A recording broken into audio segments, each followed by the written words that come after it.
Okay, we are in section 8.5 still, and I'd like to wrap up that section here in this video. We're talking about systems of linear equations, and in the previous video we talked about the graphing method. The graphing method is an okay method, I guess. There is a major drawback in that, if you get some oddball numbers, that might be kind of difficult for somebody to see on a graph if you were to sketch that by hand. Okay, so I feel like there's some, two other methods that are worth knowing, probably more important actually, because of that limitation with the graphing method. And the two other methods that your book kind of chooses to focus on here is the substitution method, and then we'll talk about the addition method also. All right, I was just going to give you some examples of each one of these methods. So let's take a look at the substitution method first. Problem 28, we're going to use the substitution method to solve this system. The idea with the substitution method is you want to begin by selecting an equation and solving for that variable. It does not matter which equation and it does not matter which variable. Just pick one of the two and solve for either x or y. So in this problem here, I've solved the second equation for y. Okay, add y to both sides, subtract 6 from both sides. Now the next thing I'm going to do is I'm going to substitute that expression into the top equation where I see y. That way, in the top equation, everything will be in terms of x, and I won't have x and y floating around. I'll have only x. Okay, so I'm going to do that now. I've got 3x minus 2y equal 5, but where I see y, I'm going to substitute 5x minus 6. That way, like I said, everything will be in terms of x. Let's solve this for x now. Distribute the negative 2, and you got 3x minus 10x plus 12 equal 5. Combine your like terms here, and subtract 12 from both sides. Negative 7x equal negative 7. If you divide by negative 7, that means that x is 1. Knowing that x is 1 means that I can replace that back in my substitution equation to get the value of y. So 5 times 1 is 5, minus 6 is negative 1, okay, which means that I think that the solution to this system would be x equal 1, y equal negative 1. Nice thing about working with systems of equations is that you will always know if you have the right answer. You can plug in the numbers to check. So if I check quickly with this one, is it true that 3 minus negative 2 is 5? Yes, 3 plus 2 is 5. And is it also true that 5 minus negative 1 is 6? Yes, 5 plus 1 is 6. So x equal 1, y equal negative 1 would be correct. Now, I mentioned that with this method, it doesn't matter which equation and which variable that you can solve for. Here I solved the bottom equation for y. There would be no problem at all if I were to begin the calculation by solving the top equation for x. If everything was done correctly, I would still get the same answer. It's just the only thing with that is that you'd be working with fractions early on in the calculation if you were to solve the top equation for x. And that's not really, doesn't really sound like a lot of fun to begin with fractions. So we like it when we see a 1 or a negative 1 in front of the variable because it makes the most sense to begin the problem by solving for that variable there. Here's another problem, problem 29. So use the substitution method to solve this system. I like the 1 in front of x, right? So let's begin by solving the top equation for x, subtract 2y from both sides, and then we can substitute that into the bottom equation for x. That way everything will be in terms of y, and so we'll get y first and then x second. So I've done that. Substitute 7 minus 2y in for x into that bottom equation there, and then solve for y. Okay, if you distribute the 4, and then collect your like terms here, subtract 28 from both sides. Negative 16 minus 28 is negative 44. Negative 8y minus 3y is negative 11y. Divide by negative 11, and we get y equal 4. Okay, knowing that y is 4, means that I can figure out what x is by plugging that number into the substitution equation. 7 minus 8 is negative 1, so x equal negative 1 and y equal 4 would be correct.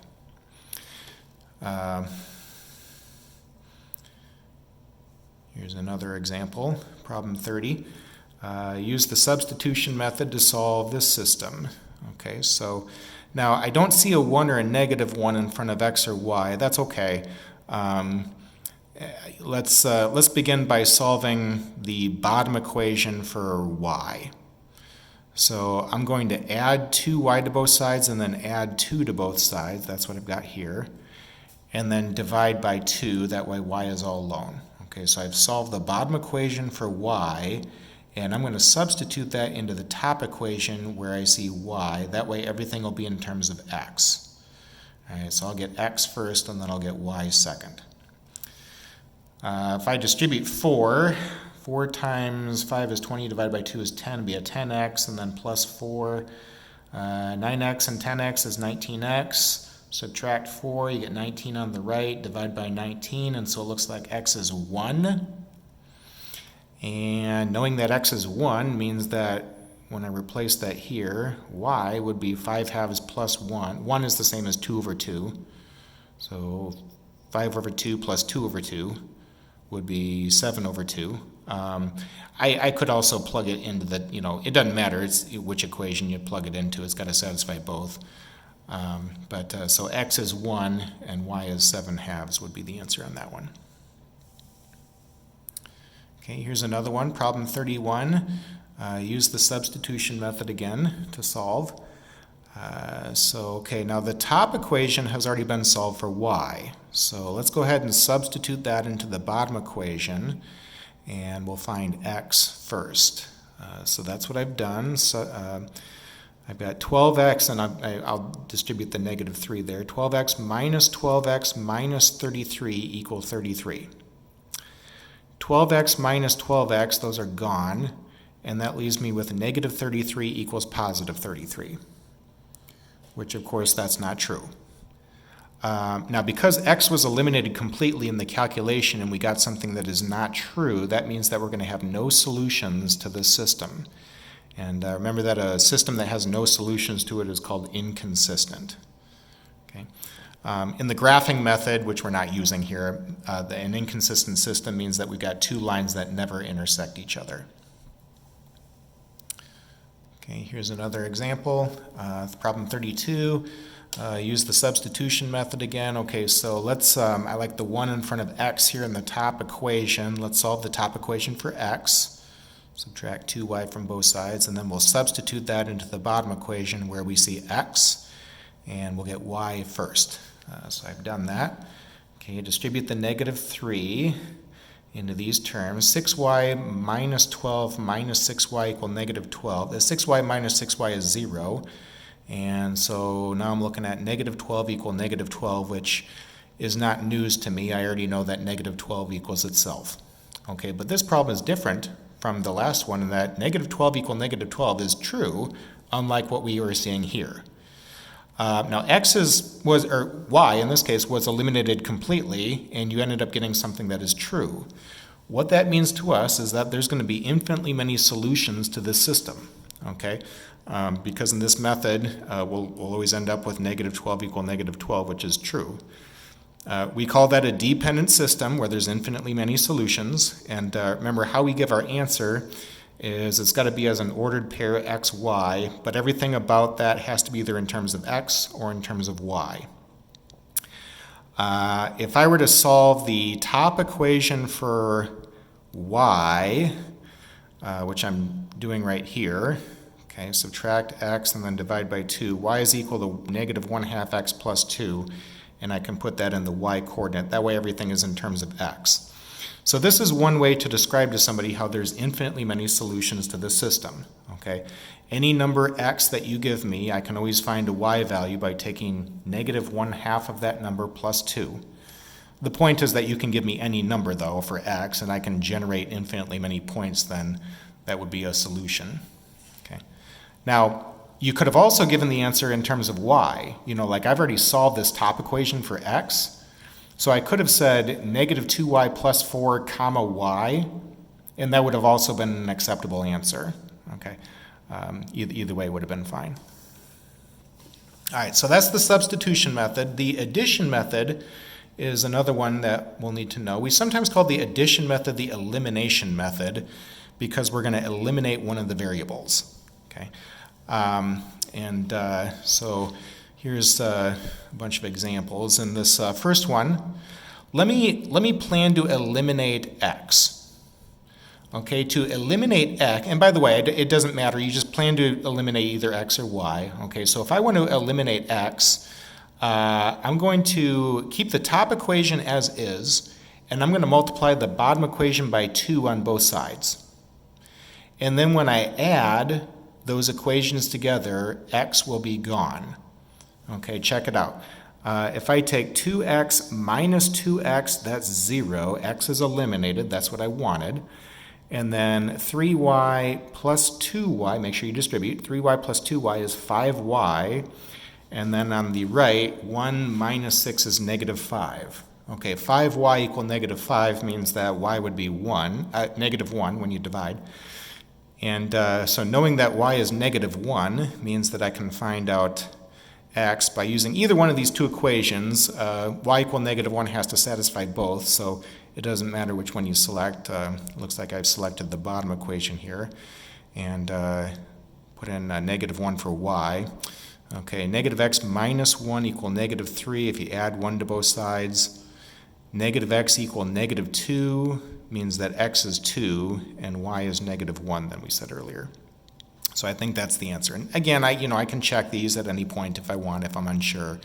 Let me maybe quick check here. X is 2, y is negative 1. Is it true that 4 minus 3 is 1? Yes. And is it also true that negative 2 minus 1 is negative 3? Yes. Okay. So x is 2, y is negative 1 would be correct. Okay, here's another example. And just before we do this next one, suppose that I wanted to eliminate y. I said that you can plan to eliminate either x or y. It's not going to matter. Okay. Here I was eliminating x. To eliminate y,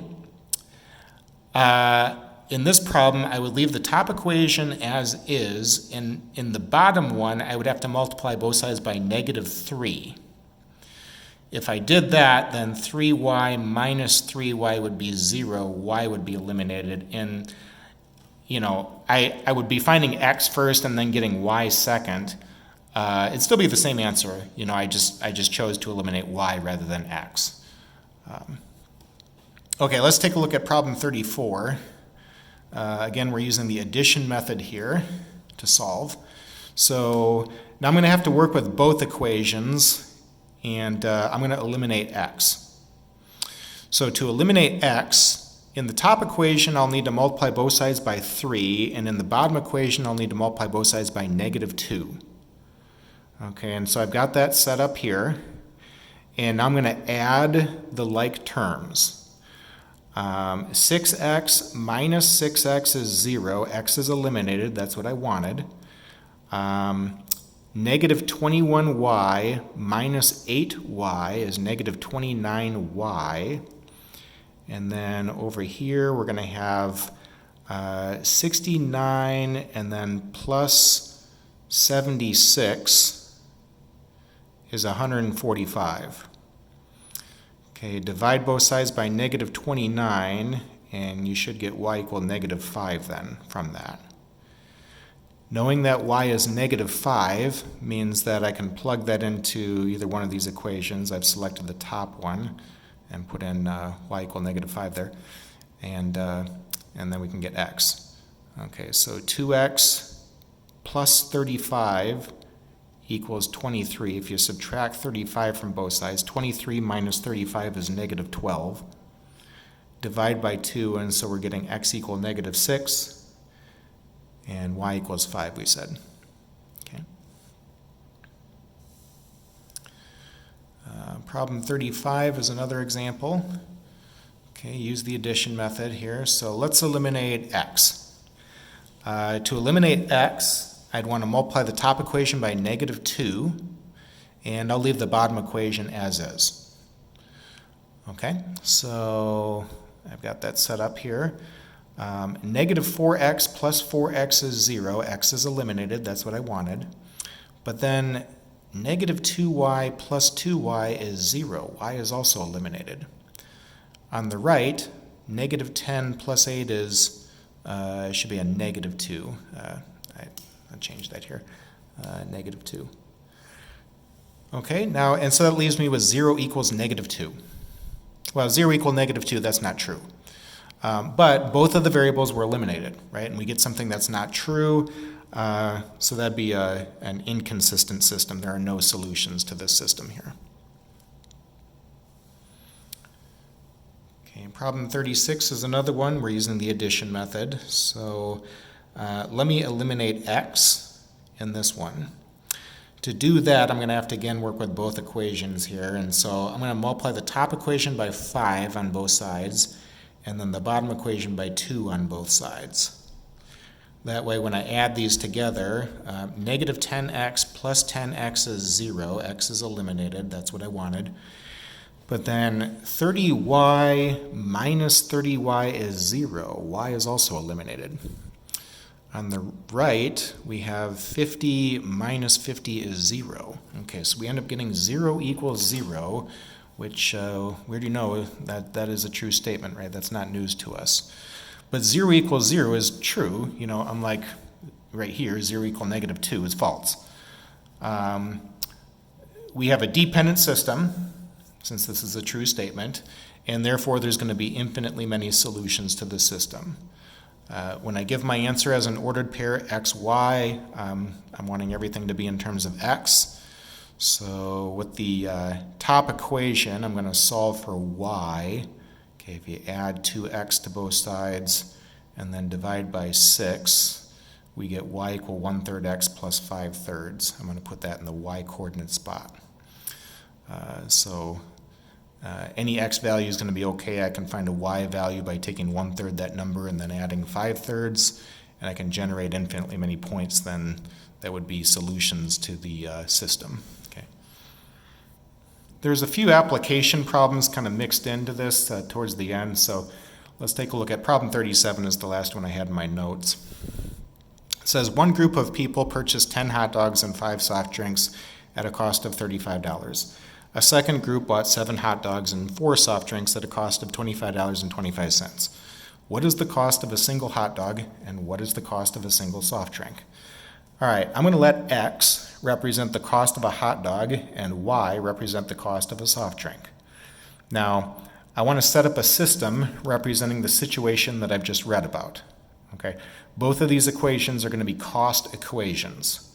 One group purchased 10 hot dogs. X is the cost of 1 hot dog, so there's 10 of those that one group bought. And then they also bought 5 soft drinks at a cost of y dollars for 1 soft drink. So you got the cost of the hot dogs plus the cost of the soft drinks, going to give you $35 total that one group spent.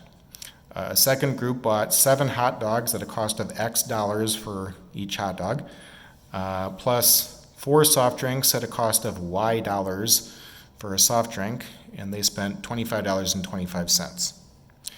Now, it doesn't matter which method you use to solve the system. You know, any method is going to produce the right answer if done correctly. Try to avoid the graphing method, though, if possible. Okay, so here I've used the addition method. Okay, and I'm going to eliminate x. So to eliminate x, I'm going to multiply the top equation by, it looks like I'm eliminating y. I'm going to multiply the top equation by 4 and the bottom equation by negative 5. So, okay, if I do that, 20y minus 20y is 0. Y is eliminated. That's what I wanted. 40x minus 35x is 5x. And then on the right, let's see here, you're going to have 140 plus, or excuse me, it's going to be a minus $126.25. Should be $13.75. Divide by 5, and we get x equal $2.75. That would be the cost of 1 hot dog. Okay, knowing that x is $2.75 means that we can get y by plugging that number into the Either one of these, I've selected the top equation. Okay, 10 times 2.75, slide the decimal point over 1, that's 27.5. If you subtract 27.5 from both sides, 35 minus 27.5 is 7.5. Divide by 5, and it looks like y is $1.50. So that'd be the cost of one soft drink. Of course, like any other application problem, make sure that your answers sound reasonable. These are reasonable amounts that would be, the cost of one hot dog and the cost of one soft drink at an event. Like, these are normal dollar amounts. So, in fact, they are correct. And of course, I would get the same result if I were to use the substitution method or any method. Okay, that's all I had in this section. So we're now done with Chapter 8. Be sure to look at the problems on page 674 for me.